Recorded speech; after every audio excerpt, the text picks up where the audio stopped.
ফ্রান্সের প্যারিসে European academy of dermatology এবং ভেনেরোলজির ২৫তম কংগ্রেসে চর্মরোগের চিকিৎসায় অত্যাধুনিক প্রযুক্তির ভূমিকা নিয়ে কথা বলেছেন দেশের শীর্ষ চর্মরোগ বিশেষজ্ঞ অধ্যাপক ডাক্তার এম.ইউ. কবির চৌধুরী। সেখান থেকে সবশেষ জানিয়েছেন Mujahid Shuvo. European academy of dermatology and venereology এটির ২৫তম কংগ্রেস, এখানে বাংলাদেশ থেকে অসংখ্য চিকিৎসক এখানে যোগ দিয়েছেন। আমরা জানতে চাই যে এই কংগ্রেসে আসলে কত ধরনের আলোচনা হচ্ছে এবং টেকনোলজির ব্যবহার কত বেশি বেড়েছে।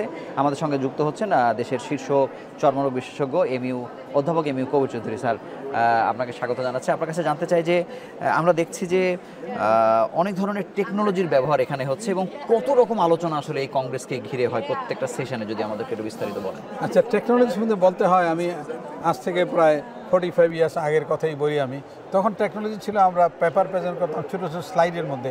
কখন ব্ল্যাক হোয়াইট ছিল, ব্ল্যাক অ্যান্ড হোয়াইট থেকে আসলো কালার স্লাইড থেকে আসলো আমরা পেপারে যে এই সেলোফিন দিয়ে করতাম।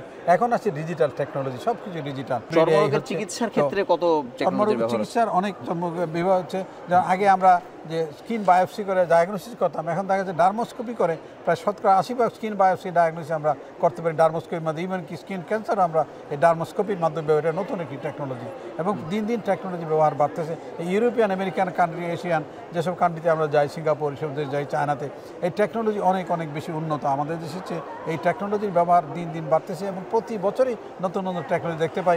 আগে আমরা পেপার নিতাম, এখন দেখা গেল যে কিউআর কোড দিয়ে আমরা আমাদের জিনিস বের করতে হয়। কিন্তু এটাতে স্যার খরচ রোগীদের বেড়ে যাচ্ছে না, নাকি আসলে বরং রোগীরা আরো বেশি উপকৃত হচ্ছে? কি মনে হয়? খরচ খুব বাড়তেছে না এই জন্য, কারণ আগে তো ম্যানুয়াল জিনিসে খরচ মানুষ বেশি লাগতো, এখন মানুষ কম লাগে, মানুষের জন্য মানুষের ব্যবহার কমে যাচ্ছে, সবই ডিজিটাল মাধ্যমে হচ্ছে।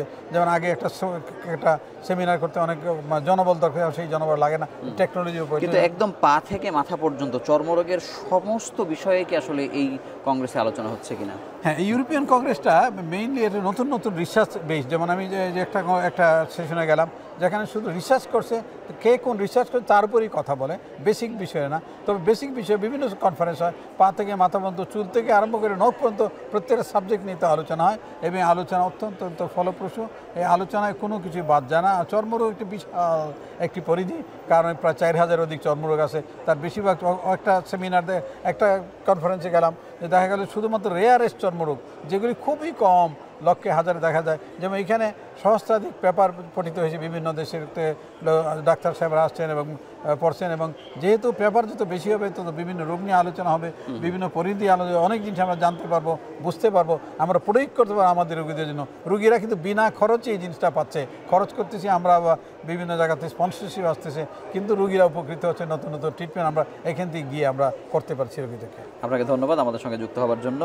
স্যার যেটি বলছিলেন যে প্রতিটি কংগ্রেসই আসলে যে অঞ্চলে হোক, এশিয়া প্যাসিফিক অঞ্চলে, আমেরিকান অঞ্চলে বা ইউরোপে, প্রতিটিতেই আসলে বাংলাদেশের চিকিৎসকরা যদি অংশগ্রহণ করে, তারা সর্বোচ্চ জ্ঞান, অর্থাৎ সব থেকে লেটেস্ট জ্ঞান নিয়ে, লেটেস্ট প্রযুক্তির ব্যবহার জেনেই বাংলাদেশে ফিরতে পারে, যেটি রোগীদের উপকৃত হয়, চিকিৎসকরাও সমৃদ্ধ হতে পারেন নতুন জ্ঞান নিয়ে। ছিল এখানকার সবশেষ খবর।